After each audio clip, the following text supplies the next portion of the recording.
Ini pick up. Nah.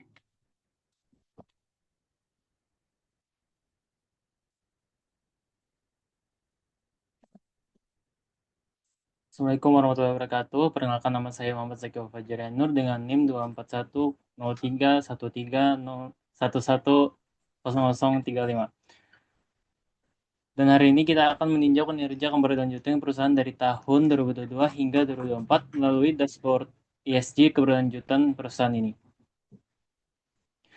Dashboard ini dirancang untuk memberikan pandangan cepat mengenai metrik utama kita yang dibagi berdasarkan 3 pilar global, lingkungan, sosial, dan tata kelola.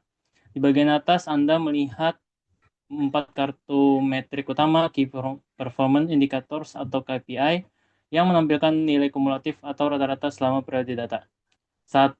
Intensitas emisi, mengukur seberapa efisien kita menggunakan energi dalam menghubungannya dengan output produksi. Lalu yang kedua ada jam pelatihan karyawan, mengukur investasi kita pada pengembangan SDM. Lalu ada LTIFR, Lost Time Injury Frequency Rate, indikator krisis keselamatan kerja. Lalu yang keempat ada proporsi komisaris independen, mengukur kualitas tata kelola dan independensi dewan. Di bawahnya kita memiliki grafik-grafik pendukung seperti heat map risiko tinggi dan tren emisi CO2e, serta yang terpenting kotak insight utama yang merangkum temuan kunci dari setiap pilar. Fleksibilitas utama dari dashboard ini terletak pada kemampuan Excel untuk menganalisis data secara spesifik di bagian tahun. Kita memiliki kontrol filter tahun dan filter lokasi. Saat ini dashboard menampilkan data akumulasi 3 tahun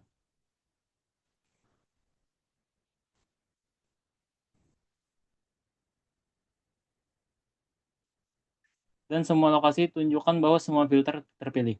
Mari kita coba terapkan filter jika kita hanya ingin melihatkan kinerja keselamatan plan-Y di tahun 2024. 2024. Oke. Lalu ada plan-Y. Klik OK. Nah, lalu semua kartu KPI akan otomatis diperbarui. Intensitas emisi mungkin berubah karena plan-Y mungkin memiliki profil energi yang berbeda. LTIFR akan menunjukkan data khusus plan-Y di tahun 2024.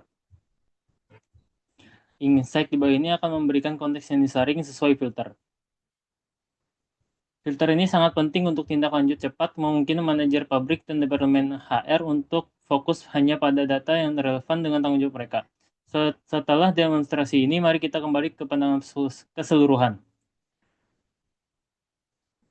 Di sini ada tren emisi CO2e, yaitu total emisi CO2e menunjukkan tren yang sangat stabil dari tahun ke tahun, yaitu sekitar 527,13 ton di 2022, 525,3 ton di 2023, dan 519 di 0,04 ton di 2024. Lalu ada konsumsi energi listrik dan diesel. Konsumsi energi listrik dan KWH menunjukkan stabilitas yang sangat tinggi selama periode 3 tahun dengan sedikit penurunan di tahun 2024. Sebaliknya konsumsi diesel dalam liter menunjukkan tren kenaikan yang konsisten dari 18.221 liter di tahun 2022 menjadi 18.556 liter di tahun 2023. Dan kemudian meningkat tajam menjadi 117.440 liter di tahun 2024. Dengan peningkatan signifikan pada konsumsi diesel ini menjadi perhatian utama dan harus diinvestigasi untuk mengetahui penyebab penggunaannya yang melonjak drastis dan bagaimana dampaknya terhadap biaya operasional dan intensitas karbon perusahaan. Oke, lalu kita lanjut ke grafik kecelakaan kerja LTIFR. Insight grafik kecelakaan kerja. Grafik menunjukkan bahwa jumlah total insiden kecelakaan kerja minor adalah 24 dan peningkatan tertinggi terjadi pada tahun 2023, 9 insiden, dan 2024, 7 insiden. Sementara itu, insiden major relatif stabil di angka 1 kasus per tahun. Dan yang paling krusial, perusahaan berhasil mempertahankan nihil insiden fatalitas, nol fatalities, selama periode 2022 sampai 2024. Tingginya angka minor terutama di tahun 2023 mengindikasikan bahwa pengendalian risiko harian perlu diperketat untuk mencegah insiden minor berkembang menjadi insiden yang lebih serius.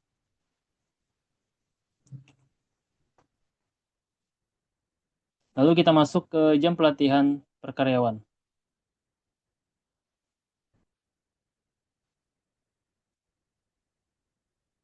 Yang pelatihan rata-rata per karyawan menunjukkan tren peningkatan yang positif dan konsisten selama 3 tahun, dimulai dari 3,78 jam di tahun 2022 meningkat menjadi 4,03 jam di 2023 dan mencapai 4,32 jam di 2024. Peningkatan ini mencerminkan komitmen perusahaan yang berkelanjutan dalam investigasi pada pengembangan sumber daya manusia dan peningkatan kompetensi karyawan. Lalu kita lanjut ke proporsi komisaris independen. Proporsi komisaris independen menunjukkan tren yang meningkat signifikan dari 26,7% di tahun 2002 menjadi 40% di tahun 2023 dan mencapai 33,3% di tahun 2024. Fluktuasi ini harus diperhatikan, namun secara keseluruhan peningkatan yang dicapai di tahun 2023 menunjukkan komitmen kuat terhadap tata kelola perusahaan yang baik. Kesimpulan saya sebagai penutup, Dasro ini memberikan kita kejelasan kita kuat dalam pengembangan SDM, tetapi kita harus bertindak cepat untuk mengatasi risiko K3 yang terpusat di plan Y dan menstabilkan tata kelola dewan.